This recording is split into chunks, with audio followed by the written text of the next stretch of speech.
que vamos a encontrar en su formación. Miren, aquí tenemos el disco embrionario, ¿sí? Y toda esa superficie es el ectodermo. Lo primero que va a ocurrir para la formación del sistema nervioso es de que en la superficie del ectodermo se va a formar un engrosamiento en forma de zapatilla, como están viendo aquí, que vamos a denominar como placa neural. ¿Listo? Placa neural. En la parte media de esta placa neural, aquí están viendo un surco, que sería el surco neural. Y en las partes laterales, esto de aquí y esto de aquí, serían los pliegues neurales. Van a ver que después estos pliegues neurales se van a sobrelevantar hacia la línea media, se van a fusionar y van a formar el tubo neural. Miren. Vean cómo los pliegues neurales se sobrelevantan, se fusionan en la parte media, esa fusión va hacia arriba, hacia abajo y termina formando el tubo neural. Esto en realidad ya habíamos visto también en la anterior gestión, ¿no es cierto? Una vez que se forma el tubo neural, fíjense que aquí queda una abertura que es el neuroporo anterior y esto el neuroporo posterior. Y aquí nos dicen lo siguiente, que el neuroporo anterior es el primero en cerrarse cuando el embrión tiene de 18 a 20 somitas o 25 días de vida. Y el neuroporo posterior se cierra cuando el embrión tiene 25 somitas o 27 a 28 días de vida. ¿Sí? Una vez que se cierra el tubo neural, va a quedar así, la parte cefálica queda así, porque ya está cerrado, ¿sí? Entonces, cuando se cierra, de inicio, ustedes van a ver que se ha formado prácticamente 3 cerebros, ¿sí? De inicio tenemos 3 cerebros. Cerebro anterior, denominado como prosencéfalo, ¿listo? El cerebro anterior es toda esta parte de aquí que se llama prosencéfalo. Cerebro medio es esto de aquí, mesencéfalo. Cerebro posterior, esto de aquí, que es el rombencéfalo. Entonces tenemos 3 cerebros, prosencéfalo, mesencéfalo y rombencéfalo. Ahora, cada uno de estos después se va diferenciando. Fíjense que el prosencéfalo o cerebro anterior se va a diferenciar 2 estructuras laterales, que es el telencéfalo, y una estructura medial, que es el diencéfalo. El mesencéfalo permanece como una sola estructura y el rombencéfalo también se diferencia en 2 porciones, en metencéfalo y mielencéfalo. Desde ya aquí en el prosencéfalo, el telencéfalo, que son 2 laterales, van a formar lo que va a ser los hemisferios cerebrales, ¿ya? El diencéfalo, que es una estructura media, va a formar todo lo que es la vesícula óptica, el tálamo, hipotálamo, hipófisis. Y este mesencéfalo va a formar los colículos anteriores y posteriores. No sé si les han dado como colículos o pedúnculos. Como pedúnculos. Bueno, eso va a formar el mesencéfalo. El rombencéfalo, les había dicho que se diferencia en metencéfalo y mielencéfalo. El metencéfalo va a formar lo que viene a ser el cerebelo y la protuberancia o puente. El mielencéfalo formará lo que es el bulbo raquídeo. ¿Listo? Entonces tienen que saber bien esa diferenciación que se realiza. Este corte es muy bueno para poder un poco explicarles lo que viene a ser los ventrículos, que seguramente han hablado de ello también en anatomía. Han debido haber hablado de los ventrículos laterales, tercer ventrículo, cuarto ventrículo, ¿verdad? Les voy a un poquito orientar en el dibujito. En este corte, entonces, estamos viendo que todo esto de aquí, así, es el cerebro anterior, o llamado, ¿qué? ¿Cómo es? Prosencéfalo. prosencéfalo. No olviden que este prosencéfalo está formado, les dije, por dos estructuras laterales que viene a ser el telencéfalo y una porción media que es el diencéfalo. ¿Ya? Entonces, todo esto es cerebro anterior, prosencéfalo. Cerebro medio está representado por lo que es el mesencéfalo, ¿sí? El mesencéfalo. Cerebro posterior está representado por lo que viene a ser el rombencéfalo. Y el rombencéfalo a la vez se diferencia en dos porciones. ¿Cuáles hemos dicho? Metencéfalo. Eso. Metencéfalo y mielencéfalo. ¿Listo? Entonces, ahí están viendo los tres tipos de cerebro. ¿Ya? Cerebro anterior o prosencéfalo, con sus dos porciones laterales, que es el telencéfalo. Esto es el diencéfalo, mesencéfalo y rombencéfalo. Ahora, fíjense que la parte interna del telencéfalo, esto de aquí, va a formar los ventrículos laterales, ¿sí? La parte interna del diencéfalo va a formar el tercer ventrículo. Y la parte interna del rombencéfalo va a formar el cuarto ventrículo.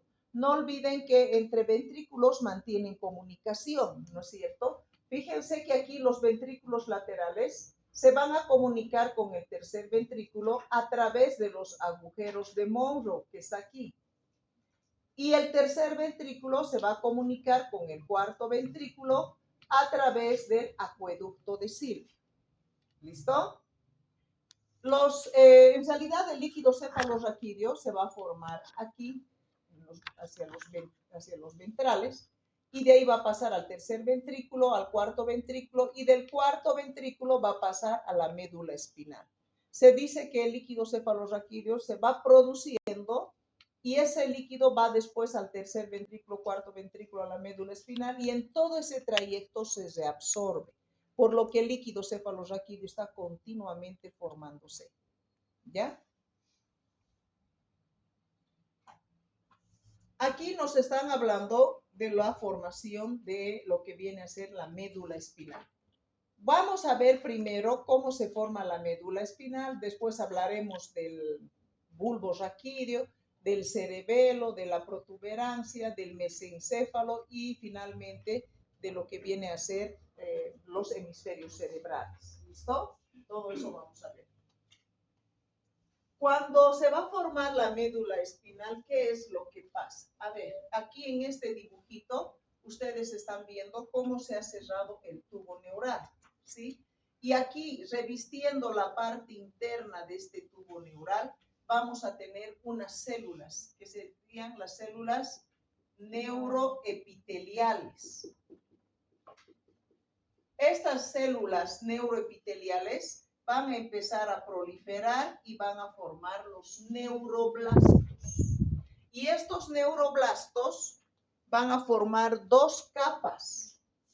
Una capa interna que está de color rojo y de azul, que es la capa, o mejor dicho, es el manto, la capa del manto, que va a formar la sustancia gris. Y otra capita que va a formar una capa externa, que están viendo de color blanco, que va a formar lo que es la capa marginal. ¿Listo? Entonces, la sustancia gris va a estar formado por la capa del manto y la sustancia blanca por la capa marginal. ¿Ya? De ahí que ustedes se encuentran en la médula espinal, la porción gris, esto que está de un color, y la parte de la sustancia blanca que está por fuera, ¿sí? Aquí además nos están diciendo algo que seguramente han visto también en anatomía, que a nivel de la sustancia gris vamos a encontrar unos engrosamientos. A estos engrosamientos les vamos a denominar como placa basal. Estas placas alares, aquí estaría ubicado la placa del techo, esta parte de aquí, y la placa del piso, ¿sí? Entonces, las placas basales, placas alares, placa del techo y placa del piso. Ya, eso es lo que vamos a ir viendo ahí.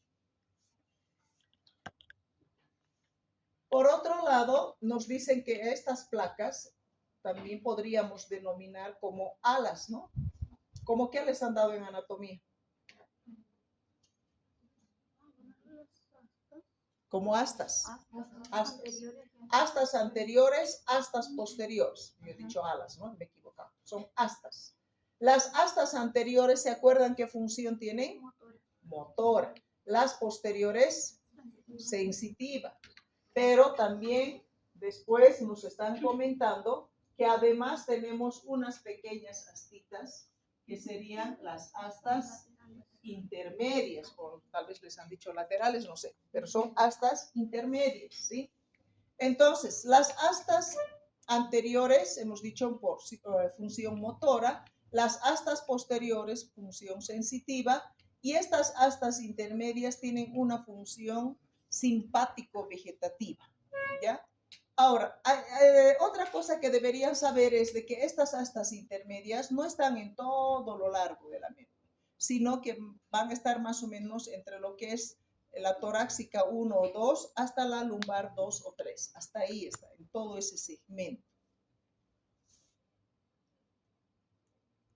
Aquí nos están hablando desde el punto de vista histológico, cómo es que se forman las células nerviosas, ¿sí? Todo empieza aquí, en la parte interna del tubo neural. ¿Qué se llamaban estas células que están aquí adentro, revistiendo la parte interna del tubo neural? Neuroepiteliales, ¿no ven? Estas células neuroepiteliales van a proliferar hacia la sustancia gris y ahí van a empezar a formar primero un neuroblasto apolar, que sería este de aquí, ¿sí? Que es completamente redondeado y no tiene ninguna prolongación. Este es el neuroblasto apolar. Luego el neuroblasto apolar va a pasar a una siguiente etapa de preparación, donde tenemos ya un neuroblasto bipolar. O sea, aquí tiene una prolongación cefálica y una caudal. Y luego, a partir de esta bipolar, fíjense que a partir de esta prolongación se forman estas otras, forman las dendritas, y esta otra queda como el axón. De manera que ya tenemos formado lo que viene a ser la célula nerviosa, ¿sí? De esa manera se van a formar. Aquí también algo importante que nos están comentando, ya habíamos dicho de que en la asta anterior tenemos fibras motoras y en la posterior sensitivas. Estas fibras van a ir a través de la sustancia blanca y van a emerger por fuera, y también estas otras se van a unir ambas y van a constituir lo que es el nervio raquídeo, ¿ya? Entonces, fíjense, aquí tenemos fibras motoras, fibras sensitivas, se unen las dos y constituyen lo que es el nervio raquídeo. Entonces, el nervio raquídeo va a estar formado por fibras motoras y sensitivas. Aquí también otra parte que corresponde a histología. Vuelven a explicarnos todo a partir de las células neuroepiteliales. Dijimos que esas células neuroepiteliales van a proliferar hacia la sustancia gris, ¿no es cierto? Y ahí van a formar, primero, estas células neuroepiteliales, ya dijimos anteriormente que van a formar los neuroblastos. Este era un neuroblasto apolar, bipolar, y aquí ya con sus dendritas, ya prácticamente una neurona bien formada, ¿no es cierto? Por otro lado, nos dicen que estas células neuroepiteliales van a formar unas otras células que se llaman glioblastos, estas de aquí. Y estos glioblastos van a dar lugar a los astrocitos a nivel de la sustancia gris, astrocito protoplasmático y fibrilar. Y a nivel de la sustancia blanca van a formar oligodendrocitos. Es muy importante que se acuerden de estos oligodendrocitos, porque se dice que estos oligodendrocitos van a ser los encargados de que a nivel de la sustancia blanca de la médula espinal, sus axones de las células nerviosas van a estar envueltas en una vaina de mielina, lo que le da la coloración blanquecina, ¿sí? ¿Quién forma esa vaina de mielina? Viene a ser los oligodendrocitos. ¿Listo? Una vez que así las células neuroepiteliales han formado neuroblastos, glioblastos, los astrocitos y las células de la oligodendroglia, nos dicen también que va a formar otro tipo de células, que son las células ependimarias. Y estas van a quedar revistiendo toda la parte interna del canal medular. También se forman otro tipo de células que son fagocíticas, ¿sí? Son estas que están viendo aquí, que se llaman células de la microglia. Pero estas ya se originan a partir de las células mesenquimatosas de los vasos sanguíneos. Entonces, esa es la diferenciación histológica de las células de la glia. Aquí nuevamente nos están comentando de que tenemos fibras motoras sensitivas que se unen y forman los nervios raquídeos. Pero al mismo tiempo también nos están hablando de las células de la cresta neural, ¿sí? ¿Se acuerdan de este dibujito? Dijimos ya en la anterior gestión que todo esto es el disco embrionario. La capita de azul, ¿qué capita sería? El ectodermo, muy bien. Y la de rojo, mesodermo, y esta, endodermo. Acuérdense que el ectodermo es una placa engrosada que después va levantándose sus plieguecitos, aquí están levantándose los plieguecitos, que después se van a fusionar y van a formar el tubo neural. Las células de la cresta neural se ubican aquí, en la parte más superior, podríamos decir, de cuando los plieguecitos se están levantando. Por eso que cuando se fusionan, quedaría aquí, a lo largo de todo lo que va a venir a ser la columna vertebral. Aquí algo importante que nos dicen, que las células de la cresta neural, no sé si están acordándose, ya habíamos visto las células de la cresta neural, su participación en el sistema esquelético, hemos visto, bueno, vamos a ver en cardiocirculatorio, ahora estamos viendo en nervioso, realmente estas células son muy importantes. Y aquí nos dicen, en relación a la parte neurológica, nos dicen que estas células de la cresta neural van a formar varios tipos de células, ¿sí? Como ser, por ejemplo, los neuroblastos autónomos, las células de Schwann, que quiero que las consideren, las células pigmentadas, odontoblastos, meninges y el mesénquima de los arcos faríneos. Todo eso va a formar las células de la cresta neural, ¿ya? Aquí nuevamente nos están recordando que tenemos fibras motoras sensitivas que van a constituir el nervio raquídeo o nervio espinal. Aquí fíjense, es un corte donde en esta parte ustedes están viendo la vértebra de la parte de la columna, que quiere decir que esta parte es nuestro dorso, y aquí vendría a ser la parte ventral, ¿no es cierto? Y están las partes laterales. Acuérdense que cuando el embrión tiene aproximadamente 5 semanitas, aparecen dos grupos musculares. Uno pequeñito, sí, que son los músculos epaxiales, y es uno mucho más grande que es los hipaxiales. Esto habíamos visto en muscular, ¿sí? Vean también que aquí este pequeño grupo de músculos, que es los epaxiales, prácticamente van a formar todos los músculos de la parte dorsal, ¿sí? Las articulaciones vertebrales y la piel de la espalda. Y este grupo muscular, que es mucho más grande, prácticamente está abarcando las partes laterales de nuestro cuerpo, hacia la parte ventral, serían los músculos, los hipaxiales. Estos ya van a formar prácticamente toda la parte lateral hacia la parte ventral de la pared corporal. Y a nivel de los esbozos de las extremidades, también vamos a tener aquí otros musculitos. Todos estos músculos son inervados a través de una ramita pequeña, ¿sí? Que se llama ramo primario dorsal, porque está hacia la parte dorsal. Aquí hay otro ramito nervioso que inerva a este músculo que es grande, sería el ramo primario ventral, porque este está yendo hasta la parte ventral, y también da otros ramitos para los músculos de las extremidades. Además, también va a formar a nivel de las extremidades superiores el plexo braquial y en las extremidades inferiores el lumbosacro. ¿Listo? Aquí nuevamente la parte de diferenciación histológica. Yo hace un rato les había dicho de que a nivel de la médula espinal tenemos la sustancia blanca, ¿no es cierto? ¿Por qué adquiere esa coloración blanquecina? Por la vaina de mielina. ¿Quién da esa vaina de mielina a esas células nerviosas? Los oligodendrocitos. Ahora, aquí esto es a nivel de la médula espinal. Y a nivel del sistema nervioso periférico, nos dicen que quien va a dar esa vaina de mielina a las células nerviosas son las células de Schwann, que habíamos dicho que estas células de Schwann son producidas por las células de la cresta neural, ¿sí? Ya. Esto es muy interesante porque fíjense en esta imagen, esto corresponde a un fetito de 3 meses de gestación, donde ustedes pueden observar que la columna vertebral y la médula espinal a los 3 meses prácticamente es del mismo tamaño, ¿no es cierto? Miren, del mismo tamaño.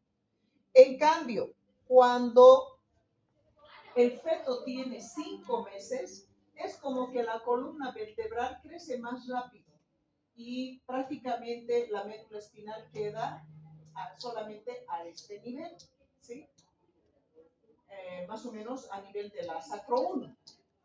Y cuando el bebé nace, la diferencia entre el tamaño de la columna vertebral y la médula espinal es mucho más importante. Porque fíjense de que la médula espinal, cuando el bebé nace, prácticamente queda a nivel de la lumbar 3. Este dato es importante, especialmente cuando nosotros tengamos la necesidad de hacer una punción lumbar, nos debemos acordar que la punción lumbar la debemos hacer entre la L4 y entre la L4 y L5. ¿Por qué lo hacemos a ese nivel? Porque entre la L4 y la 5 ya no hay médula espinal.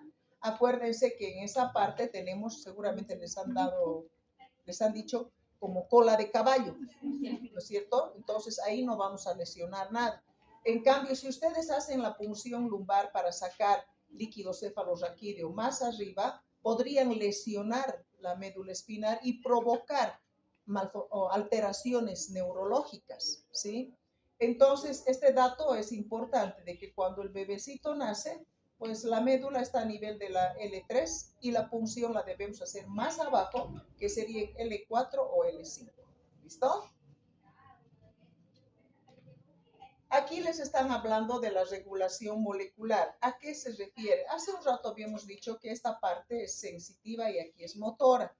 Eso se determina también por la presencia del factor de transferencia beta y el gen erizosónico. Se dice que estos dos, ¿sí?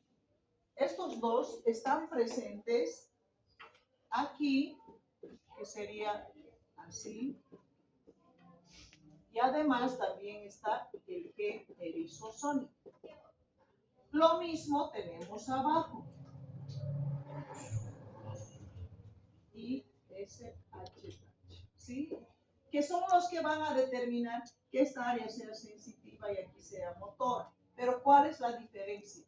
Que aquí quien predomina, quien está en mayor cantidad es este, ¿sí? Y en cambio aquí quien predomina es este.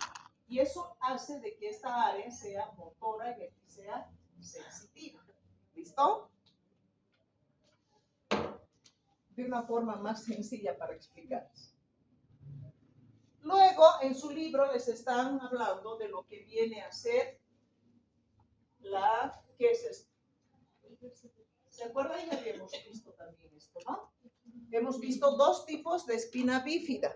Espina bífida quística y espina bífida oculta. La quística es así y la oculta así. La oculta, como su nombre indica, no se la ve en el dorso del paciente. Parece que ese dorso del paciente fuera normal. Por ese mismo motivo que la espina bífida oculta generalmente es descubierta de casualidad.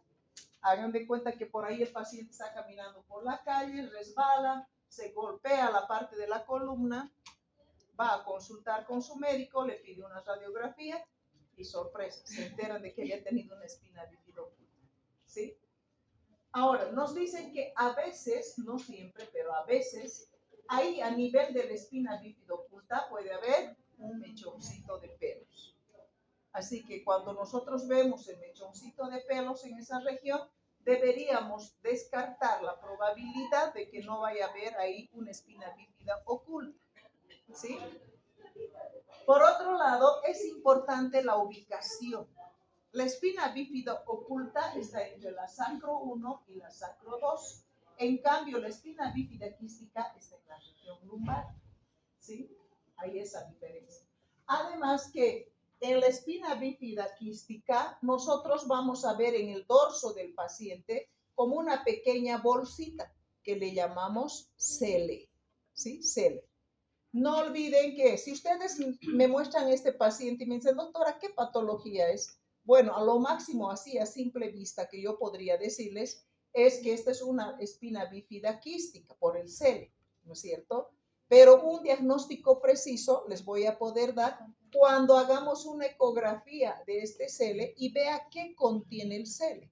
Porque si el cele contiene solo meninges, ¿cuál sería el nombre? Meningocele. Si contiene meninges y médula espinal, perfecto. Entonces vean que sí hay diferencia. Para poder dar un diagnóstico preciso hay que saber qué contiene el cele, ¿sí? Luego tenemos aquí raquisquisis. En la raquisquisis prácticamente, miren, el tejido neural está plano, no se ha sobrelevantado los plieguecitos y se han fusionado para formar el tubo neural. En la raquisquisis, vamos a ver, hay una imagen posterior, van a ver ustedes que prácticamente la columna vertebral está como abierta y el tejido neural está expuesto, ¿ya?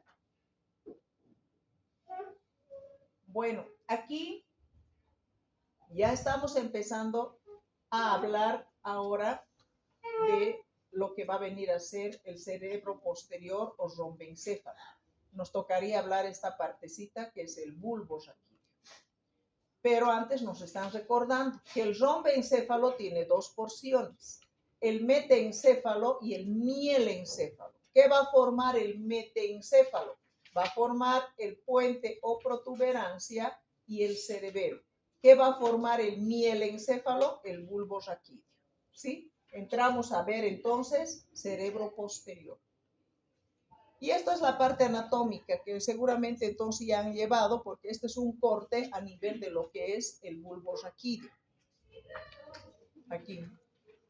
¿Sí han visto ya esto o no? Algo parecido. Son cortes que se hacen a distintos niveles, donde ustedes aquí en la parte de lo que viene a ser el bulbo raquídeo van a poder observar sus núcleos basales, alares, esta parte vendría a ser el techo y aquí vendría a ser el piso. Los núcleos basales son motores y los alares son sensitivos.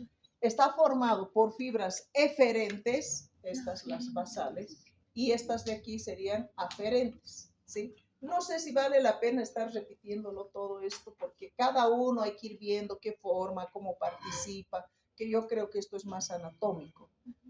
Por el tema de, bueno, aquí ya estamos viendo, primero habla de los núcleos basales, luego de los alares, cómo participa cada uno, a qué nivel, enteramente anatómico. Aquí seguimos todavía hablando de los eferentes, ¿sí? Y bueno, aquí serían aferentes y son eferentes, ¿no? Se continúa con eso. Y después nos hablan de lo que viene a ser el cerebelo. En el cerebelo, aquí se ve mejor, tenemos dos porciones laterales que vendrían a ser que van a formar los labios rómbicos y una parte media que se llama el vérnix. Y por lo tanto, aquí van a formar dos hemisferios cerebelosos y una parte más delgadita en la parte media que se llama vérnix. Luego tenemos otro cortecito a nivel de la protuberancia, donde también a nivel de la protuberancia vamos a tener los núcleos aquí eferentes a nivel basal A nivel alar también vamos a tener los aferentes y unos núcleos que son propios de la protuberancia, que estos que vendrían a ser los pontinos. Y luego nos están hablando de la función de cada uno, cómo va a ir a distintos niveles del sistema nervioso, ¿sí? Y en el mesencéfalo también tenemos aquí otro cortecito, donde también nos están hablando de lo que vienen a ser los núcleos basales, donde nos dicen que tenemos aquí dos tipos de núcleos basales. Y además no olviden que también este mesencéfalo va a formar lo que vienen a ser los colículos o los pedúnculos anteriores y posteriores. Los anteriores están relacionados con lo que viene a ser la parte visual y los posteriores con la parte auditiva. Luego nos están hablando del diencéfalo, que hemos dicho que va a formar el diencéfalo. Hemos dicho que este diencéfalo va a tener prácticamente tres porciones. Una porción que viene a ser el techo, que es esto de aquí, ¿sí? Aquí en el techo, ¿qué va a formarse? Va a formarse las vellosidades aracnoideas, que son las encargadas, o el plexo coroideo, como quieran, las que van a formar el líquido cefalorraquídeo. Además, nos dicen que en la placa del techo del diencéfalo, aquí encontramos lo que es la glándula pineal, ¿sí? O epífisis, que es lo mismo. Aquí, bueno, la mayor. Las placas alares que van a formar en las paredes laterales, vamos a encontrar un surco que aquí divide en una porción que es el hipotálamo y otra que viene a ser el tálamo. No olvidarse que el hipotálamo cumple una función muy importante que viene a estar relacionada con el control del sueño, la digestión, temperatura corporal, así como también la conducta emocional.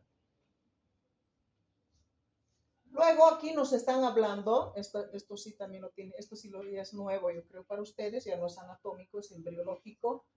Nos están hablando de cómo es que se forma la hipófisis. Anatómicamente les han debido decir que la hipófisis tiene tres porciones, ¿no ve? Adenohipófisis, pars intermedia y neurohipófisis. Prácticamente toda la hipófisis se va a formar a partir de dos estructuras. Esta de aquí que viene a ser la bolsa de Rathke y esto de aquí que es el infundíbulo, ¿sí? La bolsa de Rathke va a formar lo que es la adenohipófisis, se va a dirigir un poco hacia el infundíbulo y el infundíbulo va a formar la pars intermedia y la neurohipófisis. Entonces, la adenohipófisis se forma de la bolsa de Rathke, la neurohipófisis se va a formar del infundíbulo juntamente con la pars intermedia. Aquí nuevamente nos están hablando de lo que vienen a ser los ventrículos laterales, tercer ventrículo, cuarto ventrículo, y que además hay comunicación entre estos ventrículos. Se produce aquí el líquido cefalorraquídeo y este va a ir a todo lo largo del sistema nervioso, o sea, hacia a la médula espinal, y en ese trayecto nos dicen que se va a reabsorber, por ese motivo que el líquido cefalorraquídeo constantemente tiene que ir formándose. Luego nos hablan del telencéfalo. ¿Qué formaba el telencéfalo? Los hemisferios cerebrales, que vendrían a ser estos de aquí. Dice que los hemisferios cerebrales, en aproximadamente la quinta semana de gestación, empiezan a desarrollarse más en sentido anteroposterior y lateral, de tal forma que prácticamente cubren parte del sistema nervioso que está por debajo. Y además nos dicen que una pequeña parte aquí a nivel de los hemisferios cerebrales empieza como que a engrosarse y a formar lo que viene a ser el cuerpo estriado, que es esto de aquí. ¿Sí? Ahora, el cuerpo estriado tiene aquí distintas porciones. Una porción dorsomedial, esto de aquí, que está formado por el núcleo caudal. Una porción ventrolateral, que sería esta partecita de aquí, que va a estar formado por el putamen y el núcleo caudal, ¿sí? Los dos juntos van a formar el lenticular. Ya esto han debido haber visto en anatomía. Recordar también el papel importante que tiene este núcleo lentiforme, que está formado por el caudado y el putamen, ¿sí? Perdón, por el núcleo, por el globo pálido y el putamen, ¿sí? ¿Qué función va a tener este núcleo lentiforme? Va a estar relacionado con el control de los movimientos voluntarios, la conducta rutinaria, la cognición, las emociones, el aprendizaje procedimental y también los movimientos de los ojos. Además, nos dicen que una vez formados los hemisferios cerebrales, esto también lo han visto en anatomía, no olviden que se van a formar lo que vienen a ser las circunvoluciones, ¿sí? Se forman también lo que son las fisuras, esta de aquí, por ejemplo, y también los pequeños surcos, ¿sí? Aquí nos están hablando de cómo es que se va a formar esta parte de los hemisferios cerebrales. Nos dicen que participan 3 porciones. Uno que es la paleocorteza o paleo-paleo, el arqueopaleo, que está aquí de color amarillo, y la neocorteza o neopaleo, ¿sí? A partir de esas 3 se va a ir a formar todo lo que va a venir a ser el desarrollo de la corteza. Además, aquí nos recuerdan también que entre un hemisferio cerebral y el otro va a haber fibras de comunicación entre ellos, a lo que se conoce como comisuras. Aquí nos dicen de que tenemos a nivel de esta lámina terminal, vamos a tener 3 comisuras. Una comisura posterior que está aquí, una comisura avenular que está por encima y el quiasma óptico que está aquí. O sea, una posterior, una avenular y aquí el quiasma óptico. ¿Sí? Son las 3 comisuras que ahí vamos a poder ver. También nos dicen que todo lo que es el cerebro está como que protegido por membranas, que son las meninges, ¿sí? Aquí nos están hablando de lo que es la dura madre, que dice que va a formar lo que viene a ser el os del cerebro, que es todo esto de aquí, va a formar la tienda del cerebelo y también el haz del cerebelo, que estaría entre ambos hemisferios cerebelosos, que no se lo logra ver muy bien aquí. Aquí tienen un dibujito donde están prácticamente todas las capas que van a rodear al sistema nervioso. Nos están hablando de lo que es la pía aracnoides, o sea, de la pía madre y de la aracnoides, que estarían ubicados aquí. ¿Sí? Aquí nuevamente recordándonos referente a los ventrículos laterales, tercer ventrículo y cuarto ventrículo. Y algo interesante que aquí ponen es referente a la función que tiene el líquido cefalorraquídeo. Aquí nos dicen que el líquido cefalorraquídeo es muy importante porque este es como que mantiene en suspensión al cerebro, ¿sí? Actúa protegiéndole como si fueran cojinetes de protección y además hace que este cerebro, por el mismo peso que tiene, no se caiga y pueda, digamos, lesionar lo que vienen a ser los nervios craneales. Entonces tiene esas 3 funciones importantes. Dice, el líquido cefalorraquídeo mantiene al cerebro en suspensión, brinda acoginamiento, o sea, lo protege, ¿sí? Y por otro lado, hace que se mantenga como flotando, hace que no se caiga por su propio peso y comprima los nervios craneales, ¿sí?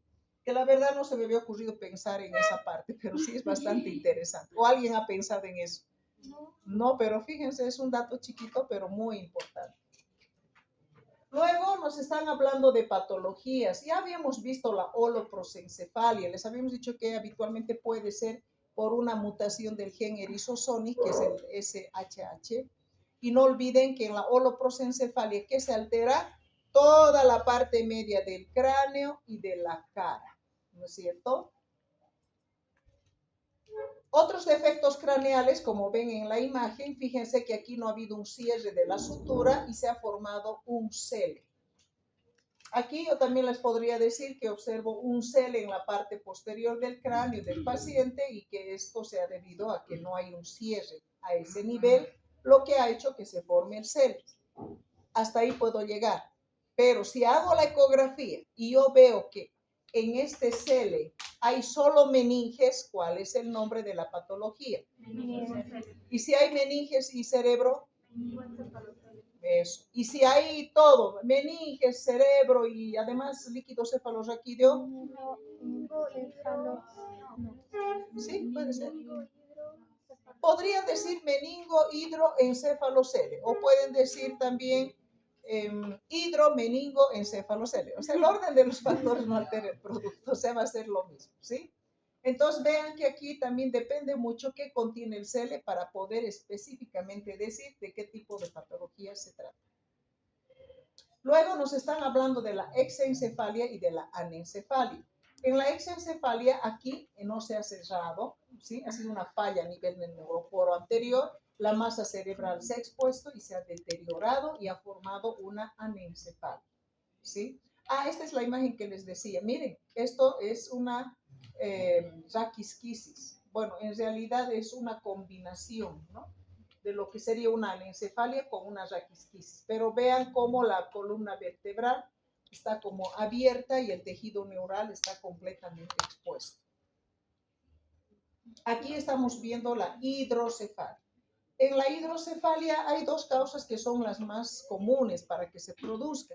Una de ellas sería de que haya un cierre o una estenosis a nivel de la comunicación entre ventrículos, lo que hace que se acumule y aumente la cantidad de líquido cefalorraquídeo.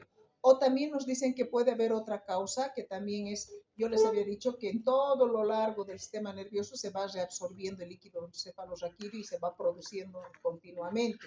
A veces no hay esa reabsorción y entonces se acumula y también puede ocasionar una hidrocefalia. Estos casos, imagínense en el caso de esta imagen, por ejemplo, está la cabeza tan agrandada con tanta acumulación de líquido cefalorraquídeo que prácticamente la masa encefálica está quedando como aprisionada entre la colección de líquido cefalorraquídeo y el hueso.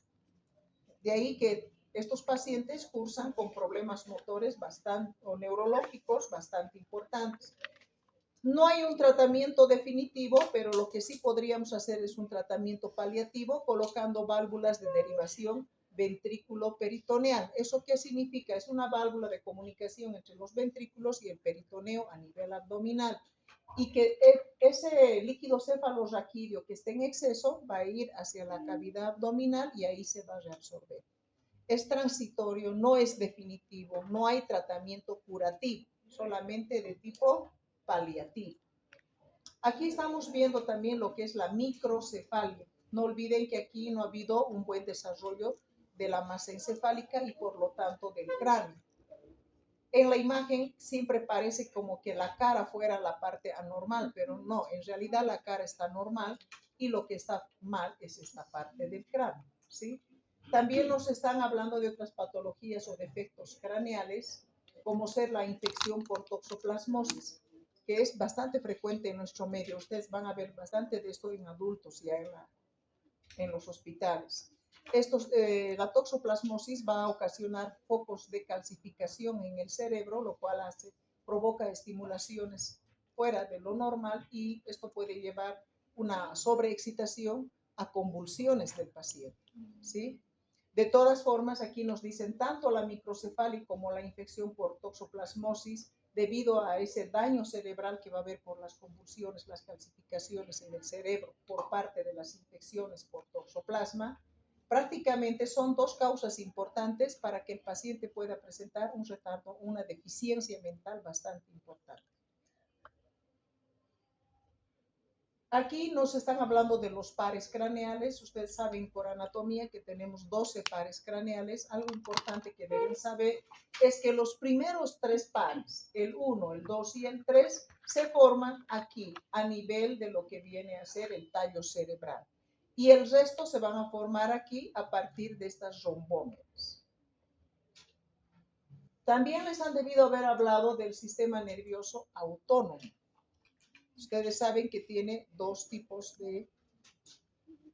de sistemas, ¿sí? Simpático y parasimpático. Y aquí nos dicen que tanto el simpático como el parasimpático tienen aquí neuronas preganglionares y también las postganglionares.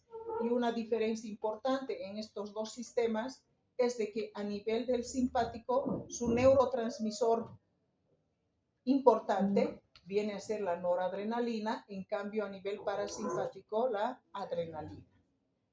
Este dato es importante, ¿por qué? Porque cuando nos hablen de patología, ahí vamos a volver a recordar.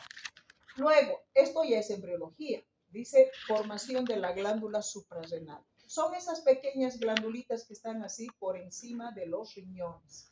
Estas glándulas suprarrenales tienen dos porciones, una porción cortical y una medular. La porción cortical se va a formar a partir del mesodermo y la porción medular se va a formar a partir del ectodermo. Nos dicen que aquí en la porción medular, en la porción cortical vamos a encontrar unas células acidófilas bastante grandes que van a constituir la corteza de esta glándula suprarrenal, y estas células de la corteza van a producir dos tipos de sustancias, van a realizar la síntesis de andrógenos y de estrógenos. En cambio, después se dice que esta parte de la corteza se va a diferenciar en tres zonas. Cuando el niño nace se diferencia en tres zonas: glomerular, fasciculada y reticular. Y se diferencia en esas tres capitas. Después nos dicen que las células de la cresta neural van a ingresar en la parte interna y media de estas glándulas suprarrenales, van a tornarse, como pueden ver en la imagen, de una coloración pardo amarillenta, y van a constituir lo que viene a ser la médula de las glándulas suprarrenales. Esta médula de las suprarrenales van a producir o van a sintetizar adrenalina y noradrenalina. Aquí nos están hablando de dos patologías. El feocromocitoma. ¿Qué es el feocromocitoma? Es un tumor a nivel de la médula de la glándula suprarrenal. Entonces se imaginarán que ese tumor presente a nivel de la médula de la glándula suprarrenal va a ocasionar mayor producción de lo que viene a ser la adrenalina y la noradrenalina. Y esto en el organismo va a repercutir de una forma bien importante, porque va a hacer que se eleve la frecuencia cardíaca, va a elevarse la presión arterial, va a empezar a tener problemas a nivel cerebral. Y bueno, este feocromocitoma dice que se debe a una mutación de este gen, que es el gen RET. Y aquí tal vez les llame la atención, estamos hablando de sistema nervioso, ¿y por qué hablamos de megacolon congénito y enfermedad de Hirschsprung, que es digestivo, digamos? Es que está relacionado ¿con qué? Con la formación de los ganglios parasimpáticos. Los ganglios parasimpáticos a nivel de la parte digestiva de los intestinos, estos coadyuvan en el peristaltismo intestinal. Cuando no se forman estos ganglios parasimpáticos, ¿qué va a pasar? Va a empezar a acumularse todo lo que está dentro del tránsito intestinal, la materia fecal. Esto va a dilatar las paredes y va a quedar así dilatado, y va a formar lo que viene a ser el megacolon congénito. El megacolon congénito también se llama enfermedad de Hirschsprung. ¿Listo? Esto es debido a un Chagas congénito. ¿Y a qué se debe? También a la mutación de este mismo gen, que es el gen RET.